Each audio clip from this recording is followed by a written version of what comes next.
श्रीमन्नारायण चरणौ शरणं प्रपद्ये श्रीमते नारायणाय नमः।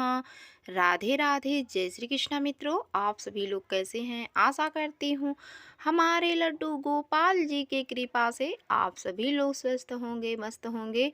आज मैं आप सभी को ये बता रही हूँ कि जिन लोगों ने अपने घर में ठाकुर जी की सेवा ले रखी है, शालिग्राम भगवान जी की सेवा ले रखी है, लड्डू गोपाल जी की सेवा ले रखी है, तो उन लोगों को किस चीज़ का ध्यान देना चाहिए। क्योंकि बहुत से लोग जो हैं अपने घर में ठाकुर जी की सेवा भी करते हैं और लहसुन प्याज खाते हैं।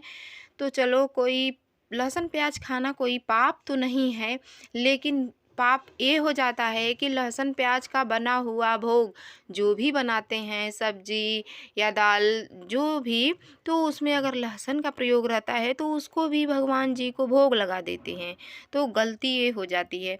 तो हमें इसी बात का ध्यान देना होगा कि अगर जिन लोगों ने ठाकुर जी की सेवा ली है तो कम से कम अपने लड्डू गोपाल जी को, हमारे विष्णु भगवान जी को, हमारे इष्ट जी को नहीं लगता है लहसुन प्याज का भोग, विष्णु भगवान जी को नहीं लगता है।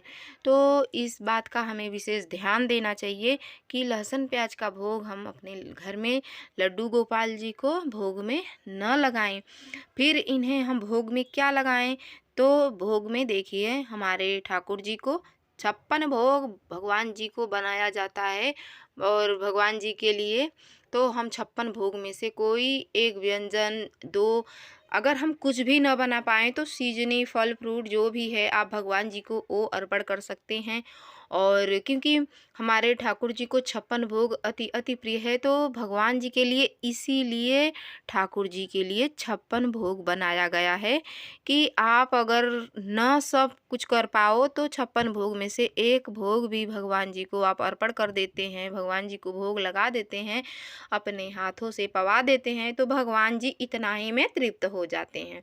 तो हमें इस बात का विशेष ध्यान देना चाहिए कि भगवान जी हमारे क्या पाते हैं। जैसे हम अपने बच्चों का ध्यान रखते हैं कि हाँ, हमारे बच्चे क्या खाना पसंद करते हैं, तो उसी तरह अपने लड्डू गोपाल जी के भी बारे में हमें सब कुछ ध्यान देना चाहिए कि हमारे लड्डू गोपाल जी क्या खाना पसंद करते हैं। तो हमारे लड्डू गोपाल जी को लहसुन प्याज का भोग किसी कीमत में नहीं लगता। जिन लोगों ने ऐसी गलती करते आए हैं तो उनसे हाथ जोड़ कर वृद्ध प्रार्थना है मेरा कि कम से कम वो लड्डू गोपाल जी को लहसुन प्याज का भोग न लगावें। ऐसा करना दंडनीय अपराध है भैया, क्योंकि हमारे लड्डू गोपाल जी ये क्षमा नहीं करेंगे लहसुन प्याज का भोग। तो आप सभी को यही मैं बताऊंगी कि इतना सरल, इतना इजी इनका सेवा है, इसके बाद भी बहुत लोगों को इनकी सेवा कठिन लगता है। अपने घर परिवार के लिए तो हम कितना टाइम निकाल लेते हैं, पूरे पूरे दिन अपने बच्चों को खिलाना पिलाना, नहलाना धुलाना, ये वो, यहाँ घुमाना वहाँ टहलाना, उनसे तो कम ही सेवा है हमारे ठाकुर जी की। कहते हैं ना कि थोड़ी सी भाव में हमारे ठाकुर जी रीझ जाते हैं। क्या है, सुबह उठाओ, इनको पंचामृत से स्नान कराओ, ना पंचामृत से स्नान करा पा रहे हो आप, आपको बहुत भारी लग रहा हो तो केवल आप जल से ही स्नान करा दीजिए और इन्हें वस्त्र पहना लीजिए और इन्हें कुछ चीज़ का भोग लगा दीजिए। 56 भोग में से कोई भी एक चीज़ भोग लगा दीजिए इनको। तो इसीलिए 56 भोग में जैसे माखन, मिश्री, जो भी आपके घर में हो, फल फ्रूट, आप भगवान जी को भोग लगा सकते हैं। तो ऐसे ही अपने गोपाल जी को भोग लगाना है और इनका सुंदर से श्रृंगार करना है।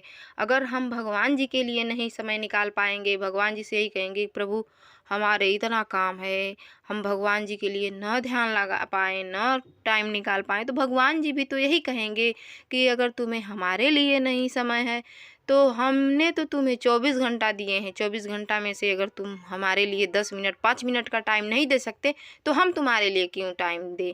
तभी किसी का अगर समय खराब होने लगता है तब तो भगवान को ठहराते हैं दोषी। तो इसीलिए कहते हैं कि सुख में सुमिरन सब करे, दुख में करे न कोई, जो सुख में सुमिरन करे तो दुख काहे होए। तो भगवान जी को जब आप खुश हों, जब आप भगवान को याद करिए, क्योंकि बहुत से लोगों का ना व्यापारी भरा ये रहता है कि भगवान हमारे दुख दे दिए तो अब हम भगवान जी की सेवा क्यों करें। तो ऐसा नहीं है, भगवान जी की भक्ति बिल्कुल निस्वार्थ होनी चाहिए। और भगवान जी से ये नहीं कि भगवान हमें अच्छा करें जब भी हम भगवान जी की सेवा करेंगे, ऐसा कुछ नहीं। अपने प्रभु की, अपने इष्ट की, आप जिनको भी मानते हैं, दुर्गा जी, गणेश जी और भगवान शंकर जी को, तो आप जिन्हें भी मानते हैं ये सब लोग एक ही हैं, बस भगवान का रूप अलग अलग है हमारे विष्णु जी का। तो इसलिए अपने इष्ट का, अपने प्रभु का विशेष ध्यान देना चाहिए। विशेष तो लड्डू गोपाल जी की मैं ये बात कर रही हूँ कि जिन लोगों ने सेवा ले रखी है तो बिल्कुल अपने बच्चों की तरह ही इनसे प्रेम करना चाहिए।